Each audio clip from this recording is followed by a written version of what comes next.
but were high-risk entities. So everyone was trying to unwind all these big companies. So a lot of time what I spent at Disney was trying to unwind some of these transactions they had set up. So it was very interesting. But that was Disney. But I loved it. It was I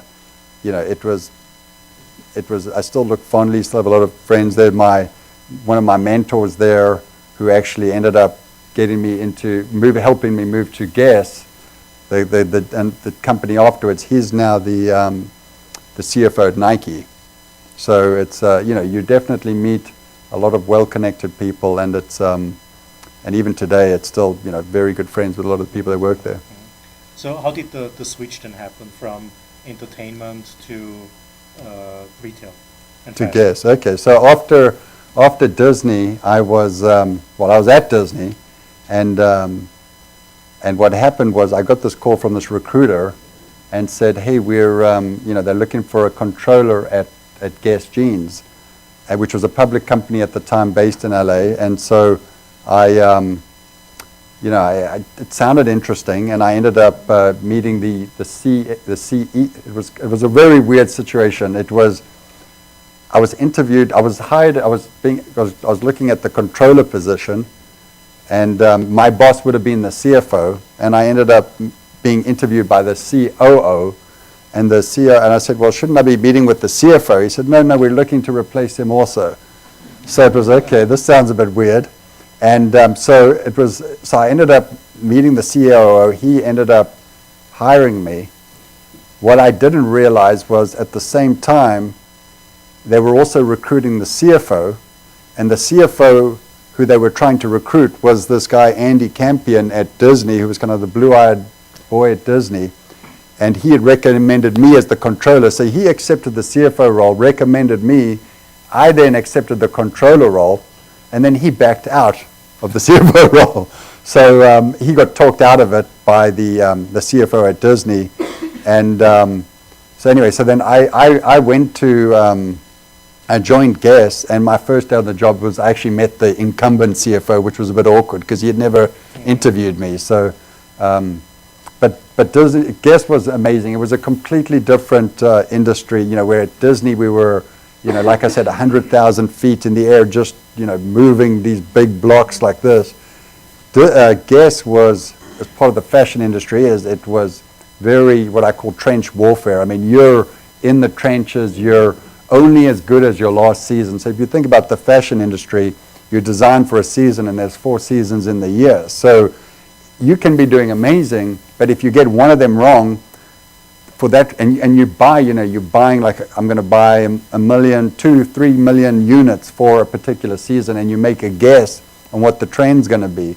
Well, if you get that trend wrong, or you buy, it could be that the weather's different. The weather's too hot, and in winter you bought a lot of jackets, and so you can't sell them. So then you're on your back foot, and there's only got a certain amount of time before the next season comes in. So you're in this big clearance mode trying to sell. So.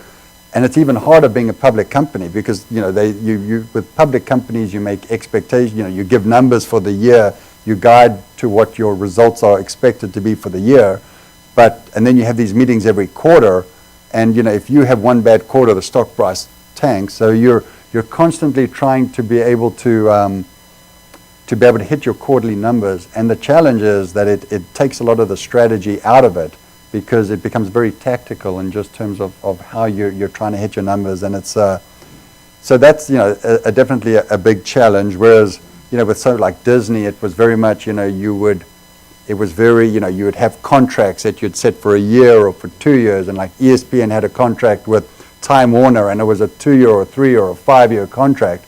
So there was it was much more longer, and you could be more strategic in terms of how you set those contracts up. But yeah, so the fashion industry is, it's very entrepreneurial. At Guess, the original founders from the 80s were there. Amazing people. They were French. They'd come over. They'd designed some jeans, and they basically took that company to a multi-billion-dollar company. They were all billionaires in their own right. And what always used to amaze me was that they'd been doing it for 25 years, and I would be sitting at a table with them, and they would be arguing about that, the freight cost was too high for, UPS. It was like, what are you worrying about? You're worth $1 billion. I mean, this should be the law. What are you even doing here? And but that's the thing, is that you truly understand why these people are so successful and what drives them.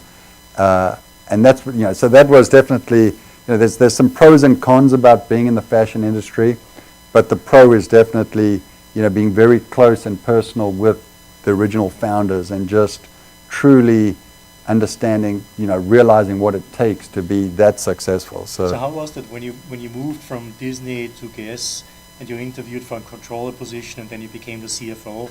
Was there a feeling of being overwhelmed maybe in the beginning, or how was that? It was, it was, the pros and the good news was that the COO that hired me used to be the CFO. So, for a while he was kind of like he really acted as the CFO. So I think, and he is actually the CEO at Lucky now. So he's kind of been my mentor for the last 15 years. So he definitely worked me into the role slowly. So that was the good thing. The bad thing is that when your boss knows your job better than you, you're going to get caught out a few times. So, so that's how it happened. He used to be the CFO. So, and he took you with him when he moved to Lucky, or? So yeah, well, actually, what happened was, so he's sort of, he's had an amazing record and experience. So when he joined Guess in like 2000, I think the company was worth like $300 million. When he left in 2011, and the company was worth like $4.5 billion. So in 10 years, he had helped drive the company up to $4.5 billion, and a big part of it was that we grew the international business, and that was really the success that we talked about that happened. But what happened is that he went to a company called Restoration Hardware, and it was a small company. It was a private company owned by a private equity fund, and they changed that business around. They took it through a IPO. I think at the time the stock price was $20. When he left there 3 years later, it was $110. And what happened was he wanted to get back. And so Restoration Hardware is this furniture company, very high-end furniture. And what happened was his passion was living in LA and owning his own apparel company. So he partnered with Leonard Green. There was a company, a brand called Lucky. There was that the Liz Claiborne group were looking to sell. And so he acquired it with Leonard Green. And then straight away he gave me a call and said, "You want to come work with me?" And at that time it was, in my mind it was one of those ones. If you had been, in Seattle in the 80s, and a small company called Microsoft called you, so you better take the job. So, I ended up going. I've been there now for 4 years. Mm-hmm. Yeah. Great. So retail is a very cyclical business, right? It has its ups and downs built into the yearly cycle. But I think something is changing in retail fundamentally, right? Yeah, absolutely. What is changing? So, you're right. It's a combination of very short cyclical fashion seasonal trends built into a much larger evolution of trends that have changed. And so what happened, if you go back to the 80s, that was kind of where, retail really, fashion retail with brands took off. And what happened was, everyone knows the term yuppies. Everyone was very brand conscious, and so what happened was you started to get these brands that started to build up. They were very expensive. In the early 90s, denim started to, the term premium denim started to arise, and it was all the stonewashed jeans and destructed jeans. Before that, you'd had, Levi Strauss had been going for 100 years, and it was more like, outdoor wear to work type things, whereas now it became a fashion commodity. So companies like Lucky, like Guess, these were brands that started as and built this entire industry. And what happened was there were a couple of trends going on. One of them, that brands became more important, but they were all distributed out of department stores essentially that had been around for 50, 60, 70 years. But what happened is malls started to grow and expand. And with that, there was a need for like specialty stores. So all these brands that used to sell in the department stores ended up opening up their own stores. And what happened is that fueled this huge real estate growth, whereby they ended up developing all these malls, and that's part of the problem that you see today, is that there were too many malls. And then that was just part of it. Then the second thing was they said, okay, we sell all the product.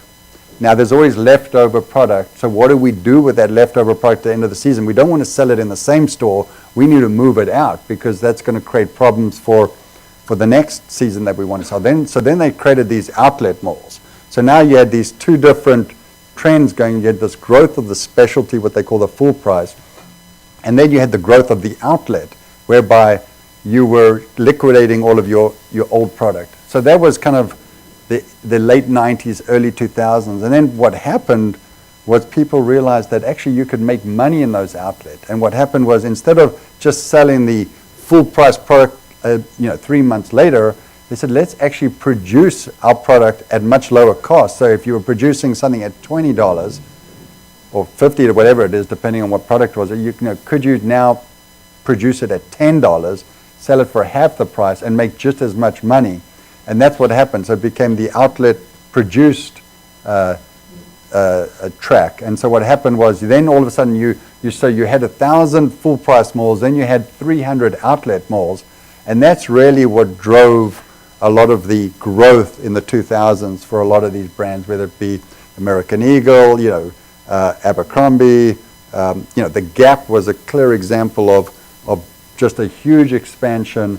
Banana Republic, but driven by brands where people couldn't get enough, and they were paying crazy numbers for product that was good, but didn't wasn't worth that much. The denim industry, we got to the point where denim was being sold for like $300, $350 for a pair of denim that probably cost them $40, $30 to make, and that it became to the point where there were too many brands and there were too many malls across America. And really what changed it all was a couple of things. One, in 2009, the crash happened, and that started a couple of chain reactions. The first thing was that people weren't willing to pay full price for stores, and this had kind of been happening with the outlets.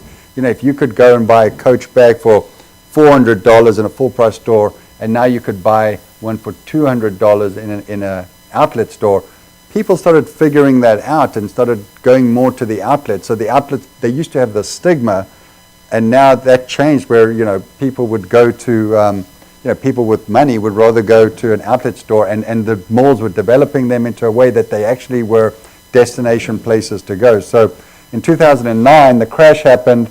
A couple of things happened. One of them is that fast fashion started. So Zara, H&M, Forever 21, all of these companies that basically could produce the product very, very fast, replicate what some of the bigger designer brands were doing, but sell it at a quarter of the price, that became very, very lucrative.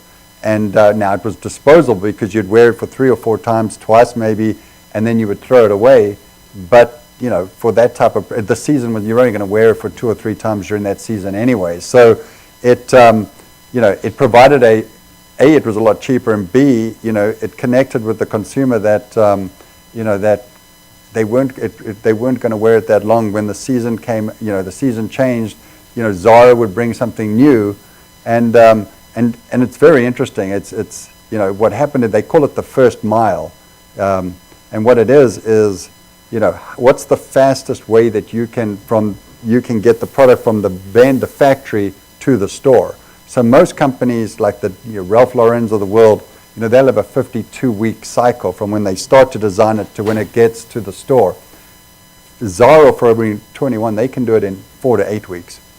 And so that's the success of being able to always, imagine if you'll never miss a trend, because within 4 weeks you can figure that out and get to the store the right product. So that was one thing. The second thing was that you started to get these companies like TJ Maxx, which was price value orientated, where they became these these off-price department stores like Old Navy or TJ Maxx, where not Old Navy, but TJ Maxx, you could get designer labels for a quarter of the price. So all of the big brands they started having to liquidate through these other channels, and so that was one thing that came up.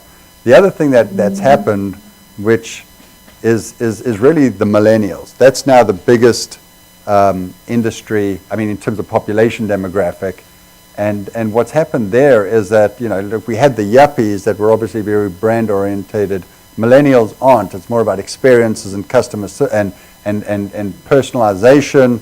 And what that has done is that's created an entire new industry whereby, it's more, in the past it was, well, I'm going to design this thing, I'm going to put it in my store, and if people want it, that's all you got. You're going to, maybe you'll give you different colors, but, you're ultimately, that's what it's going to be. And it was very push orientated. What's happened now is that with millennials and it's marketing and data has become so much more important in the industry. I mean, you think about Amazon and you think about how much information that they have, and I think it's something like 30% of their sales are driven by recommendations. So once they know what you want, and then they put you into these algorithms, they then start recommending other things that other people, if another person bought this same thing and then they went and bought that, it's a whole Netflix type of scenario. And so and then on top of that, it's think about the Uber effect of, you can see when the car is going to be, okay, it's who the driver is, what his name is, what car is he driving, when's he going to be there. And that's what it's like in retail. It's like, we communicate to our customers, okay, your item just shipped and this is what it's going to be. And, they can order 3 items of the same, 3 different sizes of the same shoe and then return to, it's part of the, just what's happening now. And I talked about the first mile. The last mile is now what's just as important. And that's what's the quickest, fastest way you can get it to someone's house within, within a certain time frame of them ordering. And and we all know about what's happening with Amazon with same-day delivery. And it's, it was, I think it was 2016. In fact, it was December 2016 was the first year that Amazon tested the drone, and it was in Cambridge in the UK, and I think they did it in like 13 minutes or something like that. So, and so that's the future. That's where it's going, and we were talking about it earlier. It's the trend. It's you need to know exactly what your customer wants. So it's no matter. In the past, we would send a catalog to everyone. But, that's no longer the right way to do it. But the good news is that there are some very successful retail companies that used to be catalogs, because you need to know the age, the demographic, the size, what they like. You need to know all of this. There's a company called Stitch Fix. I don't know if any of you have heard about it. But what it is, it's a subscription model where they will send you a package to your house and you can get it monthly, quarterly, but in order for you to get that information, you have to fill out a survey. So they ask you 10 questions, whatever that is, but that information is like gold, because now and so what's happened is it's changed from where it's all about designers and creativity, and it's now about mathematics and algorithms, to the point where Stitch Fix, which just listed to go do an IPO about 2 weeks ago, they're on this amazing run at the moment, and they've got a chief algorithm officer, and he has 70 mathematicians that work for him. They call data scientists, and that's what they do. And we've had a couple of people that we've hired from Stitch Fix, and it's and part of their, they're designers and merchants, and their frustration is that no one listens to them anymore, because, they can't design.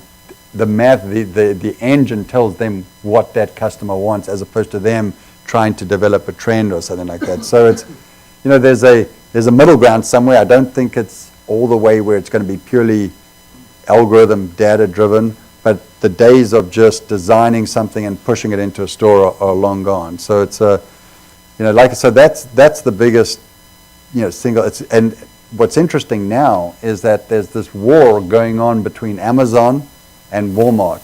And what is Walmart like, they figured it out that they can't survive with just having these huge mega stores. And every year, their sales have slowly been going, and what they've done now is they've gone on this huge acquisition spree, and they've bought companies that you would never have thought that they would have owned. Companies like Bonobos. Bonobos is one of these subscription models. They bought another company called Modcloth. They bought this company called Jet.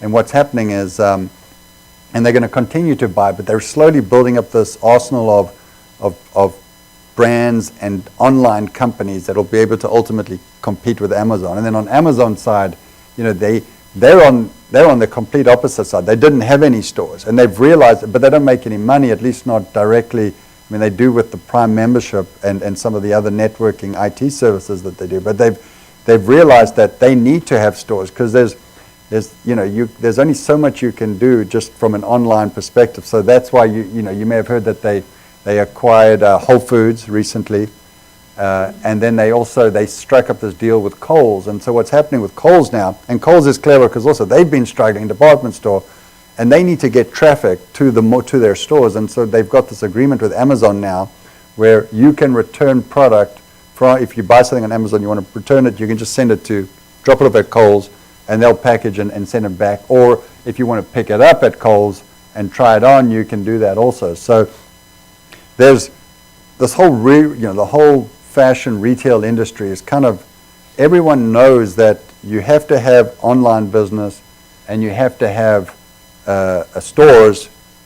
The question is a combination of what that looks like. And even right now, Amazon is, but it's going to look very different in a couple of years' time. I mean, they're talking about this Amazon Pay now, where you won't have a cashier or anyone helping you. You'll just go into an Amazon store, and I think they're beta testing it in Seattle. But you'll go in there, and you're a Prime member, so it'll recognize you. You take it off the shelf, it charges you. You walk out, and that's where it's going in the future. So it's the retail industry. 5 years, 10 years ago, you signed 10-year leases to open a store. Those days are gone. I mean, we don't sign anything more than 1 or 2 years.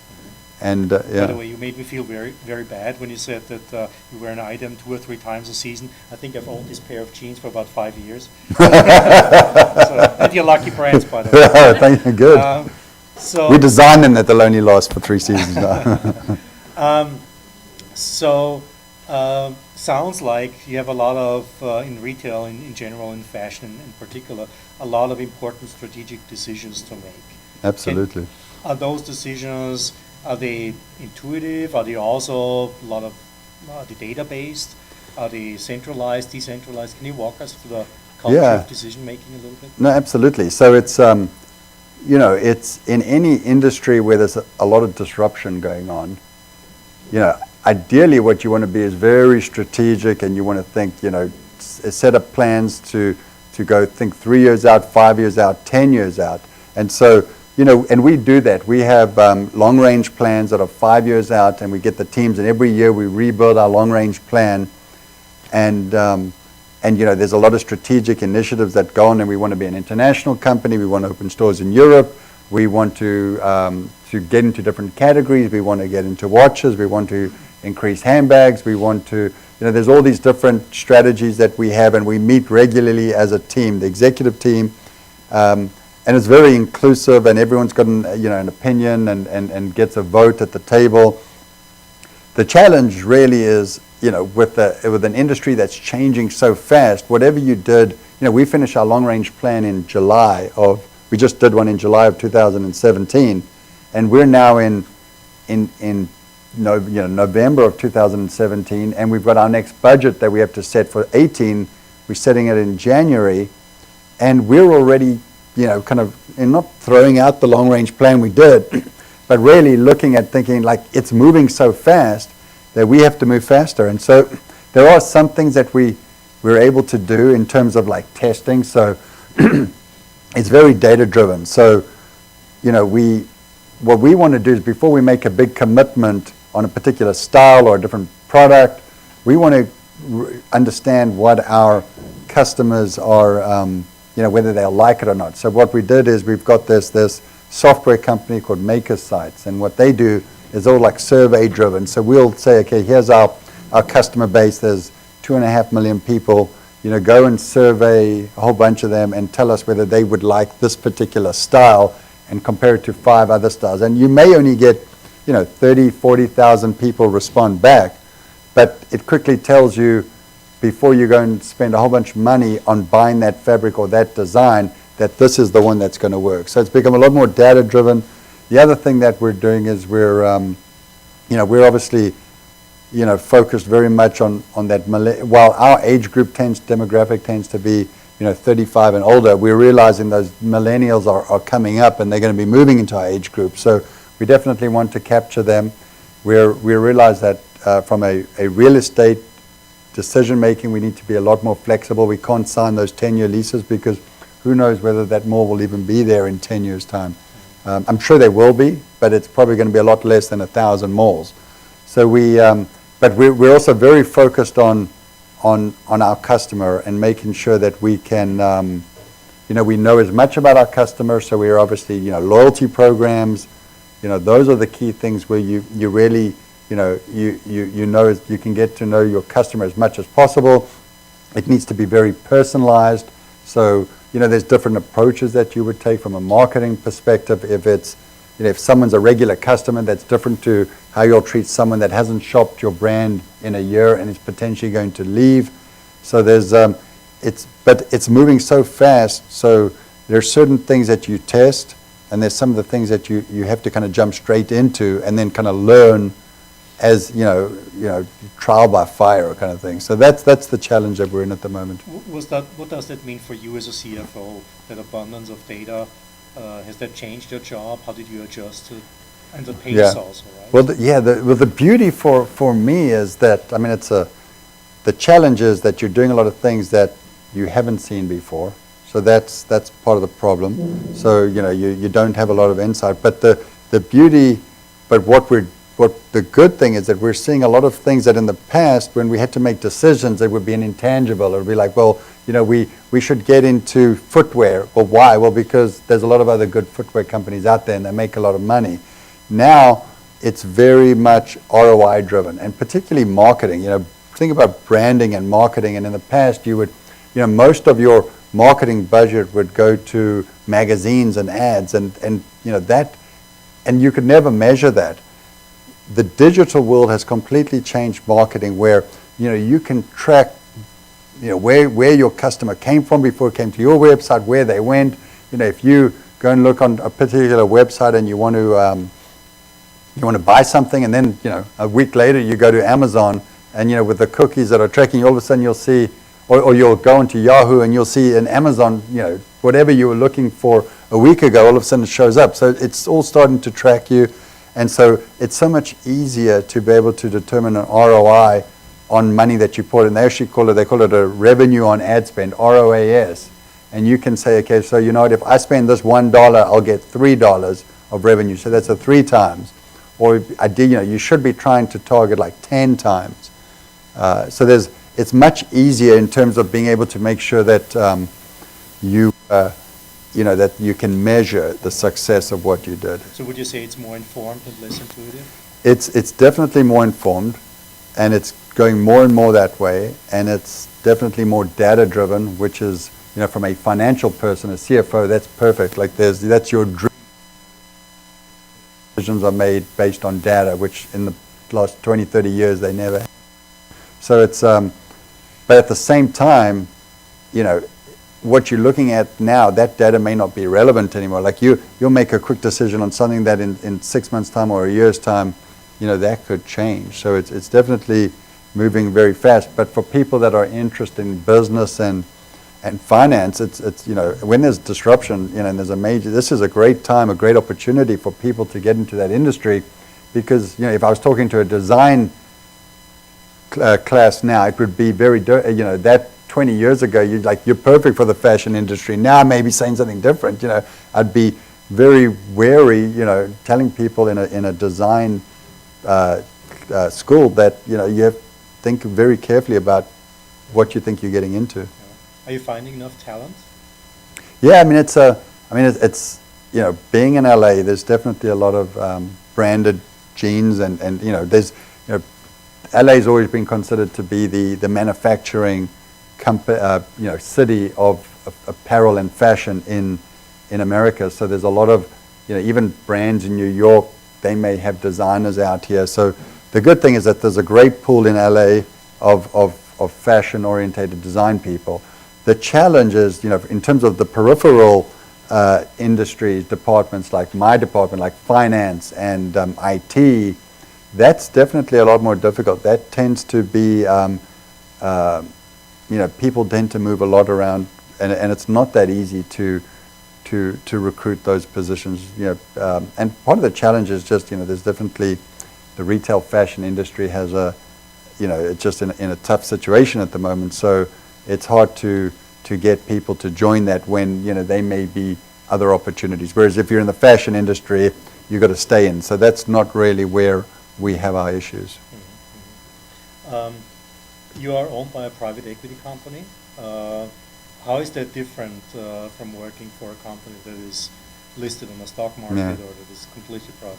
No, it's very different. So as I said, having been a CFO at a public company, it's the cons of that is that you sometimes make short-term decisions to hit certain numbers, and you're very focused on hitting the numbers. You're very focused on investor relations. So I would say, probably 60-70% of your time is either dealing with trying to forecast and working with investors and Wall Street analysts, and probably 40-50% of your time is actually on the business side. So that's the con.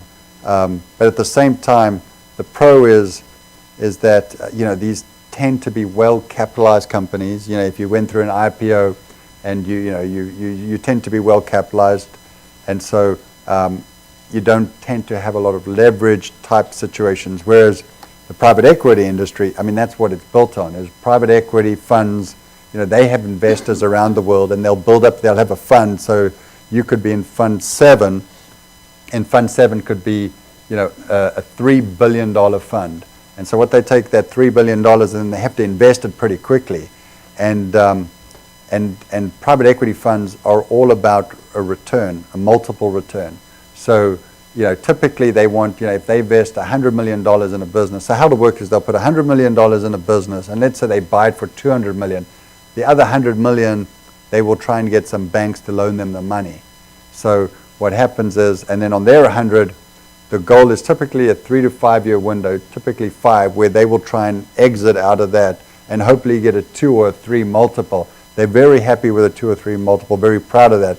If they don't look to get a 5 or a 10, they could probably stay 7 years or 8 years and maybe get a 5 or a 6, but it's all about a time frame. And so the challenge is as part of being part of a management team of a private equity fund, is that you may think that that there's more value that you're leaving on the table. They tend to, often you'll see private equity funds will sell another company to a private equity fund, and just like, it doesn't make any sense. Like, why are they doing that? And part of it is, well, I'll take it to this amount, and then you can take it to this amount, and so it's, and they it's kind of,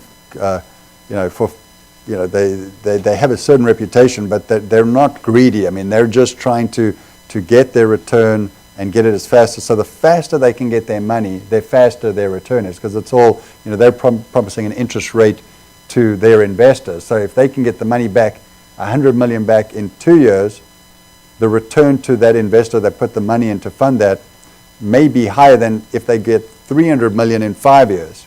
So it's all about time and return. So and you're always going to be in a leverage situation. That's how private equity funds work. So, for example, like, let's say, they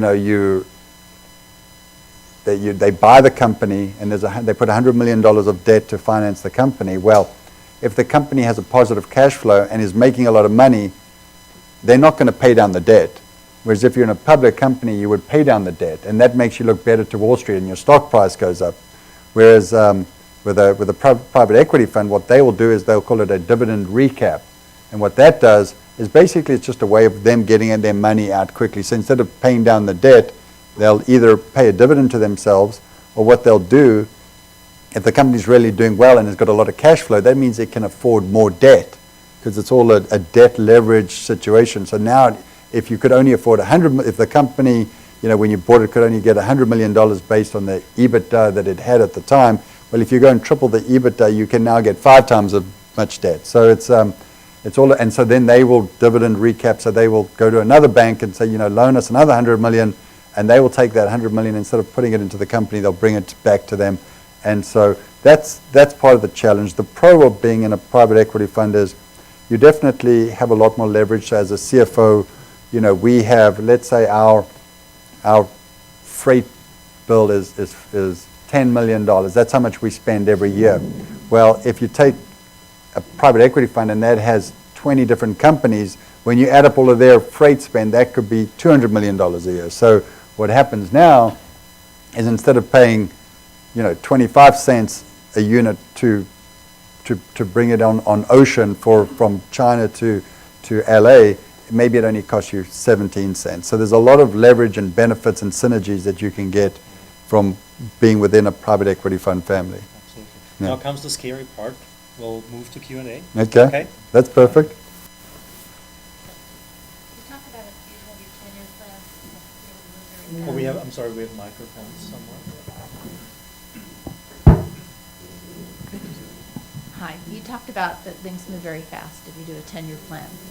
How realistic is doing a 10-year plan in that industry then? Why go 10, maybe 5? Yeah, I mean, it's, I think in the past it was 10 years because those were tied to the real estate decisions that you were making. We have moved to 5, but even, 5 is important because you want to, you need to be able to build, an international strategy is not going to be done in 1 or 2 years. So, our goal is always, what's the end in mind?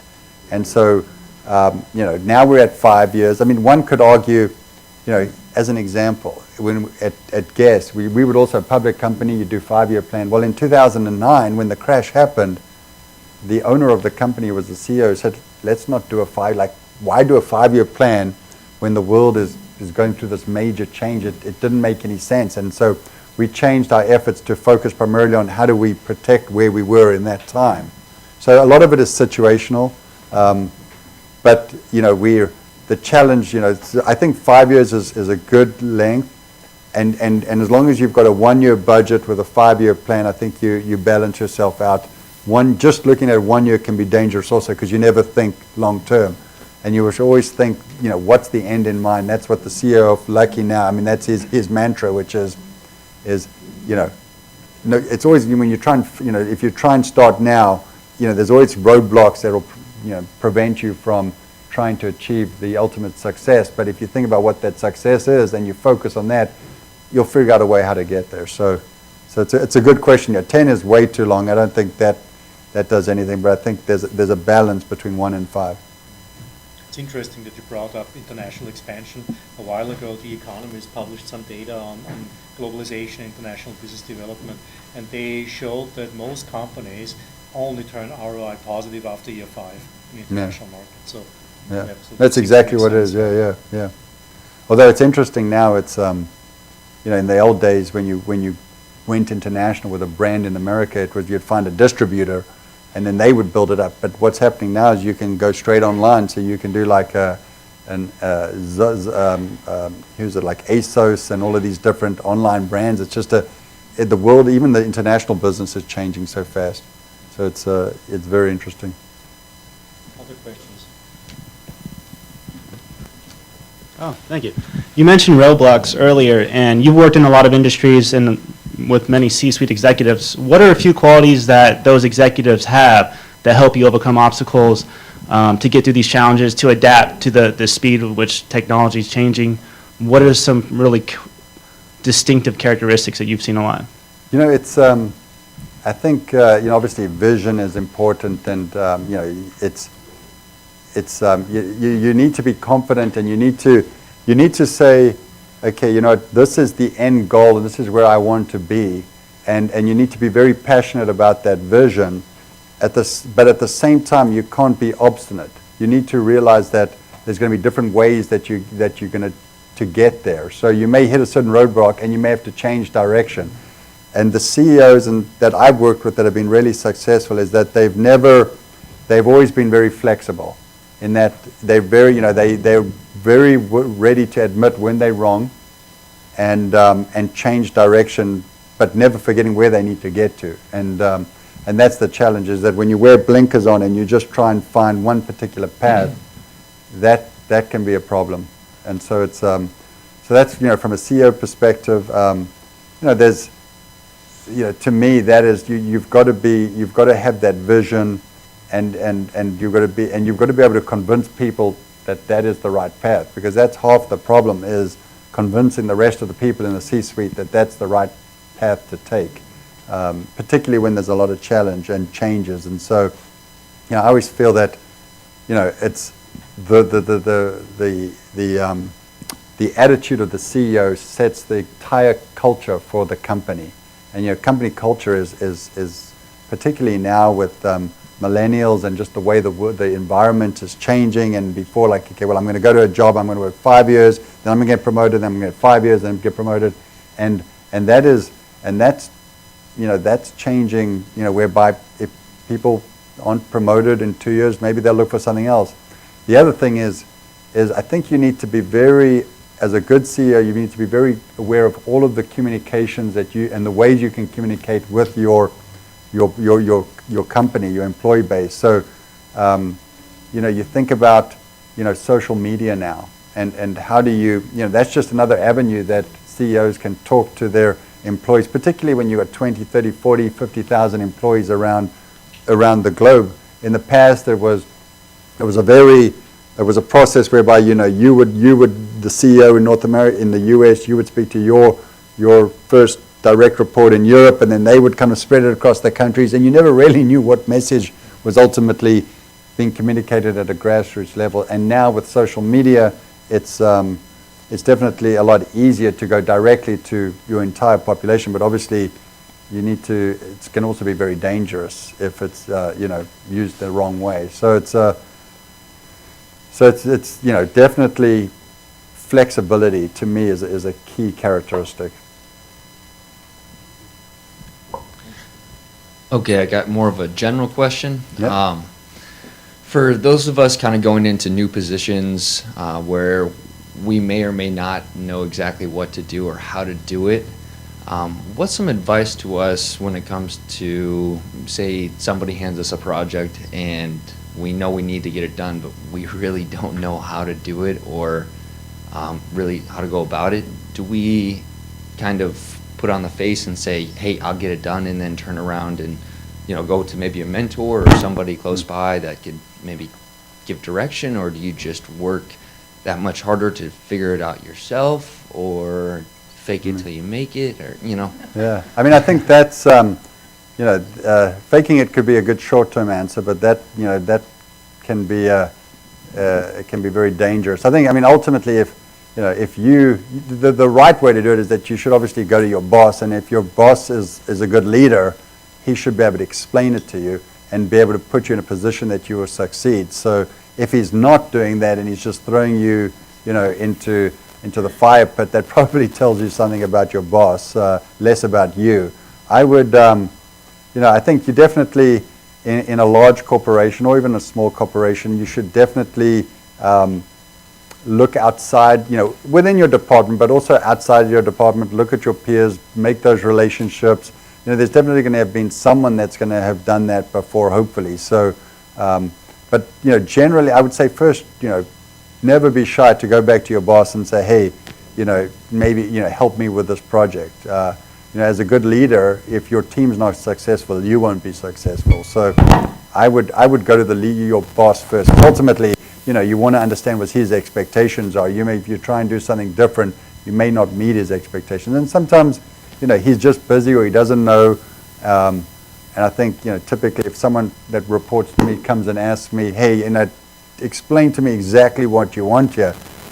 Sometimes it's actually a positive thing. It's like, this guy's actually thought about it, and so I would never be don't be scared to do that. I'd rather get the right result than the wrong result. I'm wondering if Michael was asking about a class project that's due tomorrow.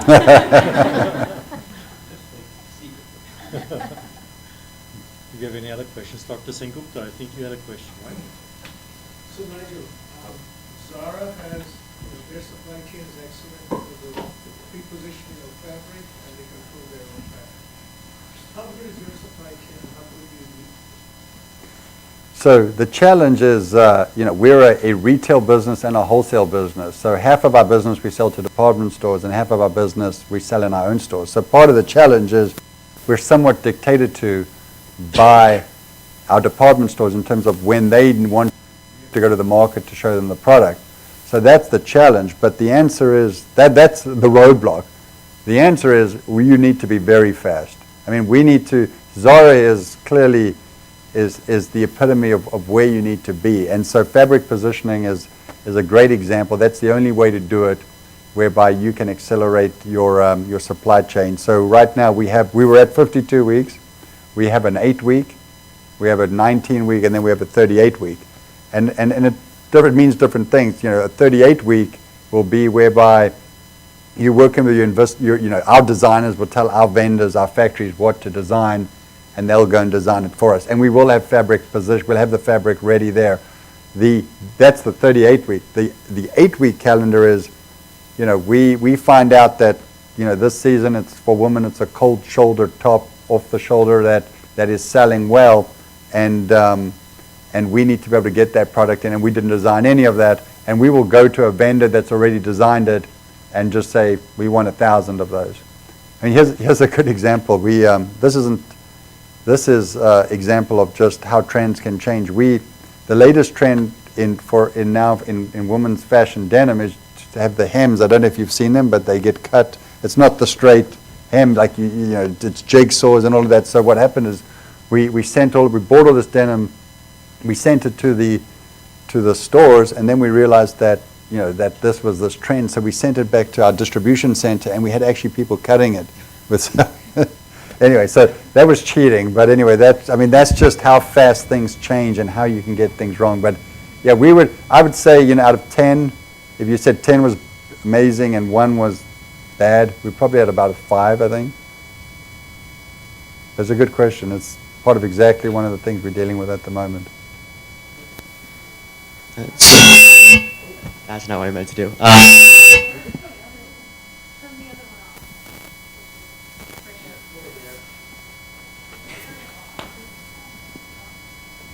got a question in regards to the supply chain management or supply chain. Did the closing of the cone mill, the White Oak plant, affect you guys at all? The White Oak plant? Yeah, where they manufacture denim? Yeah, no, Did that affect no. your chain? No. I mean, 99% of our product is manufactured in China, and so it's now there's cotton and is a big part of in the U.S. is used in South America and those places, Guatemala, but we're primarily in China, and we also have a big business in India. So we're definitely spread around that no one place will impact us. Try again. Oh, thank you. Okay. So a lot of department stores and retailers over the past 10 years have seen trouble, JCPenney being one of them. How do you continue to differentiate yourself, as a brand, as things can tend to conglomerate and kind of get all in that sort of space? So this goes back to you have to, ideally you want to be a brand. You don't want to be a reseller of other people's brands, because then you're just competing against the people that you buy from. So, that's the issue with Macy's and JCPenney and Kohl's and all of these companies, is that they're just selling other people's brands. So, they figured that, we can't do this anymore. So what they're doing is that they're starting what they call private label, where they will buy product from vendors and then sell it. They'll own the brand now. So, it's definitely a challenge, because as an example, we have all of these stores around the country, our own Lucky stores, but mall traffic is declining about 5% every year. So, you can't build a business when traffic to the stores is declining. And where's the traffic going? Well, they're online, and then they're also going to a lot of these off-price department stores like TJ Maxx and Ross and Burlington and those ones. So as much as you don't like it, that's where the traffic is. So a lot of brands are having to make some really tough decisions about, would they rather be in a TJ Maxx and get $100 million of sales, or would they rather be in Macy's and get $20 million? Now the margin is better in Macy's, but the volume is bigger in TJ Maxx. So it's a very, there's no one right answer there, and that's what we're all struggling with at the moment is how do you do that? With the struggle that you have as a company to meet certain numbers and challenges throughout, how do you have your employees and company, everybody that makes that, still be able to see the vision and live up for it, which is look good, Feel good. feel good, Yeah. do good? Yeah. So that's, it's being a financial person, that's, vision statements and principles, that's not something that comes natural. So, so that's probably the difference between a CEO and a CFO is that, you have to have a vision and then you have to have guiding principles. And those need to resonate with your employee base. And they need to mean something, and then you need to live by them. And I think CEOs can get caught out if they don't. As we said, there's with social media, there's so much more transparency right now. But it's extremely difficult. And, it's quite interesting. Like, when I was at Guess, we financially, we did, we were going through this boom where the stock price kept on going up. We couldn't do anything wrong. I mean, every quarter we would beat our numbers and it was like, wow. And we got a lot of retention there because it was just being a public company. There was a value just to being at Guess, and it makes you lazy as a management team because people are relying just on the financial reward. When things aren't going well, that's when it becomes so much more important, and particularly with a private company whereby you don't have that instantaneous ability for a person to sell their shares on the stock exchange and be able to get constant liquidity. Whereas now it's even more important because now you've got a 5-year exit and you have to, before maybe there's an IPO or a sale and people can get their return, the employees. And so it's even more important to keep people incentivized and keep them focused on what that end game is. So, one of the things that we do is we'll have, we call it town halls, and we'll meet informally in the main thoroughfare of our offices, and we'll talk about. It'll be very ad hoc, and it'll be the CEO will talk, I will talk, and you kind of give them an update. And as a financial person, if things aren't going well, I'm not going to tell anyone if I don't have to. As a public company CFO, you have to tell them, but or they'll read about it.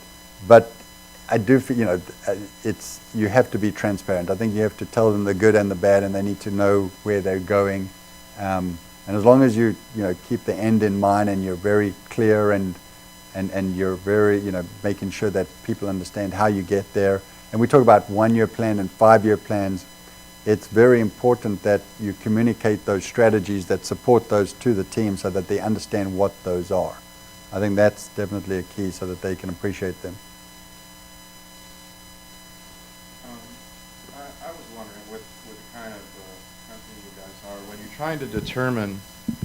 trying to determine the market for like the next quarter or future quarters, and the trends and the fashions, and all that, do you tend to try to read what is likely to be the market, or do you try to forecast or guess that, or do you even try to drive that?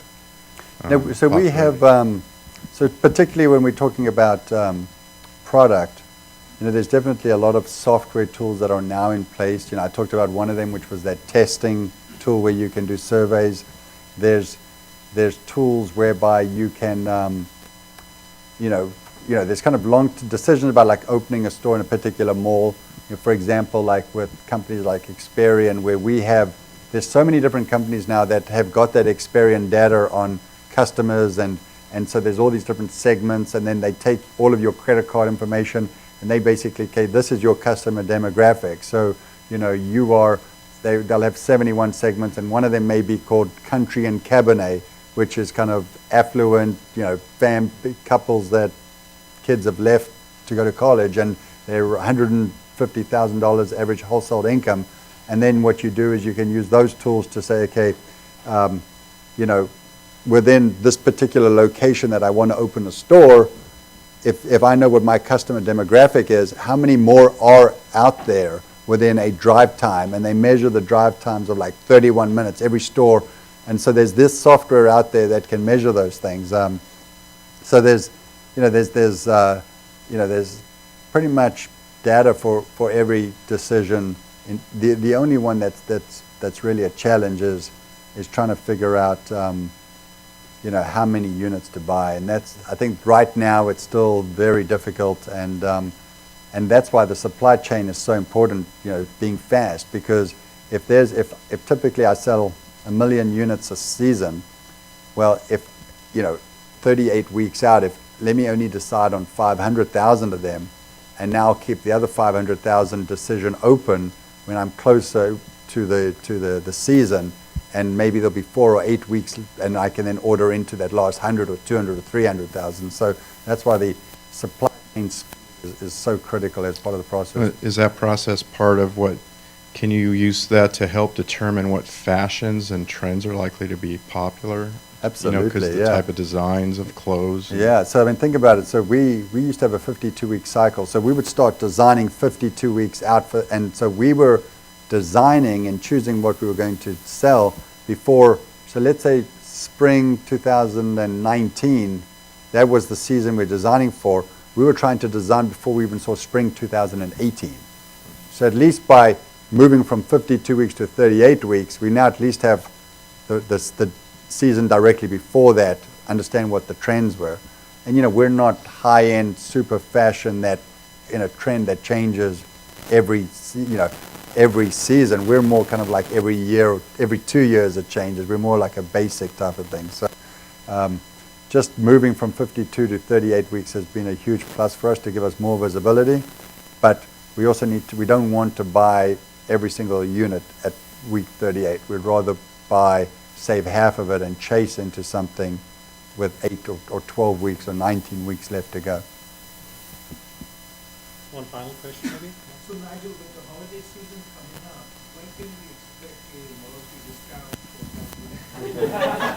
for Well, there's so here's people always ask me that, and here's the truth, is that the malls are so promotional during the holiday period that the discount that we give, you go to a mall, everyone's 40, 50. When you go to Thanksgiving, if you want 40% of the entire store, you're not going to get anyone to go into your store. So the reality is that the discount we're offering to everyone is the same one that we get.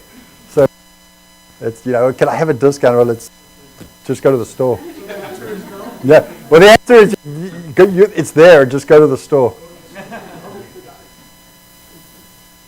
So I understand you actually brought some gifts. Yeah, I do actually. So I wanted to test just how many people listened to what I was saying. So what we have over here is it's not a lot. It's not a lot. It's times are tough. But what I have here is a free pair of jeans card. So if you and I'm going to ask some questions, and the first person that gets it right will get there's 3 questions, so hopefully 3 cards. So the first person gets it. Take it to the store and you'll get a free pair of denim, no limit, whatever it is. So anyway, so here's the first question. And let me think. Do you want to ask the questions or should I ask it? Well, you go ahead. Okay, I'll ask it. So the first question is, I'll make it easy. What country was I born in? That guy over there with the, what's it? Yeah. Yeah.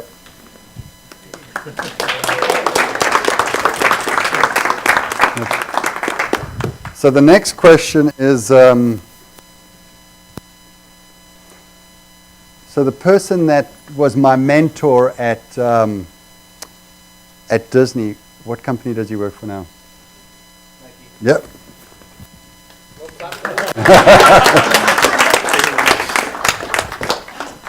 All right, the last one. I got to make it really tough now. Yeah. So.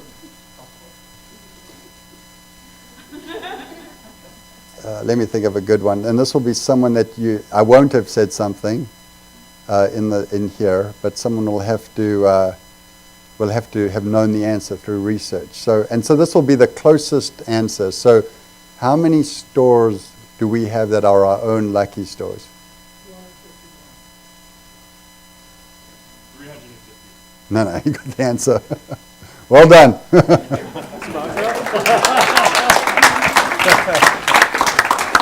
Next time we'll exclude faculty from that process, right? So, Nigel, thank you very much. One final question. Do CFOs become CEOs usually? You know, they do, and it's definitely, it becomes challenging, particularly in a fashion business, because you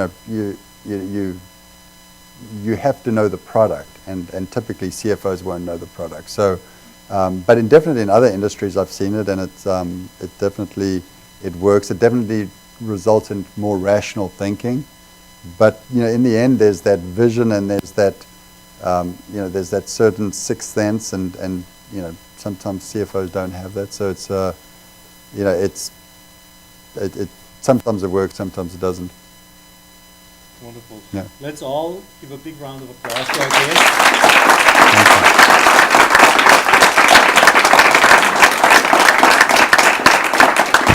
Thank you very much for being here, Nigel.